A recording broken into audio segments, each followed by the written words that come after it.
La famille de personnalité 8 énéagrammes est liée à cette vision de la réalité, cette croyance que le monde est injuste et qu'il faut être fort. Donc on va retrouver des personnes qui vont être un peu plus excessives que les autres familles de personnalités. De l'excessivité est vraiment un sujet clé sur le 8.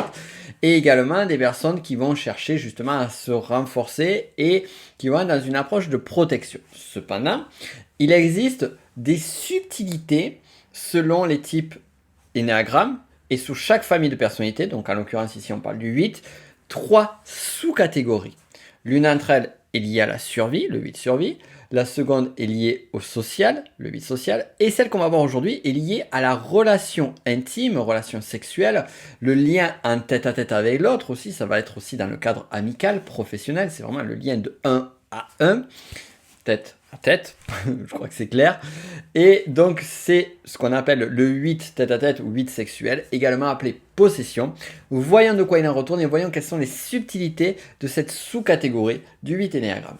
Je te souhaite la bienvenue, comme à chaque fois, sur cette vidéo. Je m'appelle Nico Pen, je suis auteur et formateur en énéagramme. Je réalise des formations depuis 2011 déjà.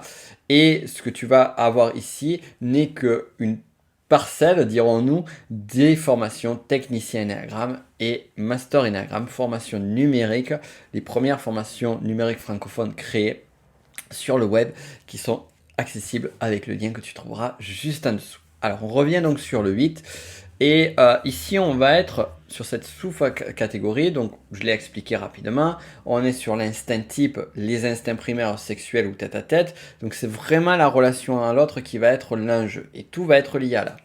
Et on va voir, déjà on va constater que par rapport aux deux autres grandes familles du 8 dont j'ai parlé précédemment, on va être beaucoup plus dans l'intensité. C'est des personnes qui vont être beaucoup plus excessives dans leurs relations. D'ailleurs, le sujet, c'est vraiment les relations. Là où le 8 survie, lui, va être focalisé sur les besoins matériels, le 8 tête-à-tête, lui, va être en relation avec, va être lié aux relations et, avec le mot-clé chez le 8, c'est le contrôle. Pouvoir contrôler ses relations.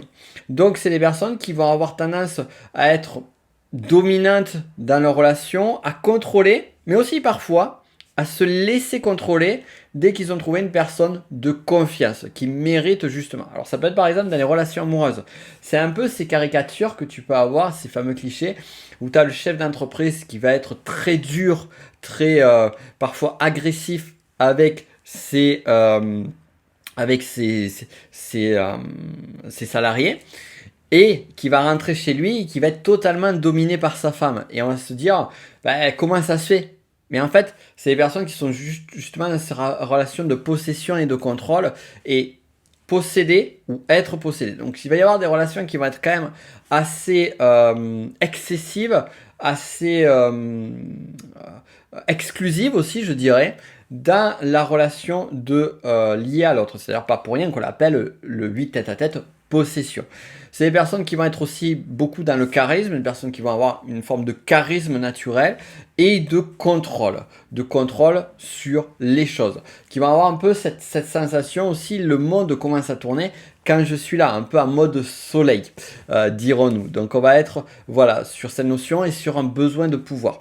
Une forte tendance également antisociale, beaucoup plus que sur les autres tenants du 8. Alors on l'a vu déjà sur le 8 social. Là on va être beaucoup plus, c'est les règles, ce sont mes règles. Et plus dans la provocation aussi, pour chercher aussi, provoquer, pour voir si la personne en face, elle tient le coup. Donc également, ça va être on va trouver aussi une intensité émotionnelle beaucoup plus forte. Ce sont les personnes qui vont être les plus expressifs d'un point de vue de leur émotion. On peut voir par exemple le 8 survie, on avait dit qu'il était plutôt discret, secret. Là, le 8 tête-à-tête sexuel va être beaucoup plus dans la démonstration de ses émotions, dans l'expression aussi de ses émotions, ce qui n'est pas plus mal, bien au contraire. Et ils ressentiront également les choses beaucoup plus profondément. Ils vont être beaucoup plus intenses. Et ils vont également avoir un besoin également d'adrénaline et de frisson qui va être présent. En termes de confusion possible, on peut le confondre avec le 4 tête-à-tête ou 4 sexuel. Alors le 4, type 4, on peut se dire pourquoi le 4 avec le manque, mais c'est parce que justement le 4 tête-à-tête, 4 sexuel, a un mode de fonctionnement qui est une sous-catégorie bien spécifique et différente, puisque de toute façon les 4 sont différents par défaut, mais bien différents des 2 autres, et qui va être un profil qui va être intense et qui va pas hésiter à exprimer sa colère. Et de même, on a cet instinct type sexuel qui peut être présent. Donc on peut avoir ça, et justement le côté 8 qui va être ce 8 qui a cette spécificité d'exprimer ses émotions, comme va le faire le 4, et de sentir et de on va dire, de prendre ses décisions d'un point de vue émotionnel.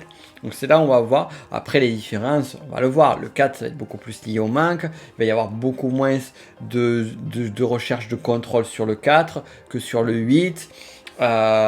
Donc on va être beaucoup moins dans la notion de protection, d'être fort, alors que le 8 on est vraiment là-dessus. Voilà donc sur cette grande famille qui est le 8 Enneagramme. Si tu veux en savoir plus sur cette famille de personnalités, j'ai réalisé une masterclass 100% gratuite et pas toujours accessible. Donc je t'invite à regarder le premier lien dans la description pour voir si c'est le cas. Et quant à nous, on se retrouve de l'autre côté. À de suite.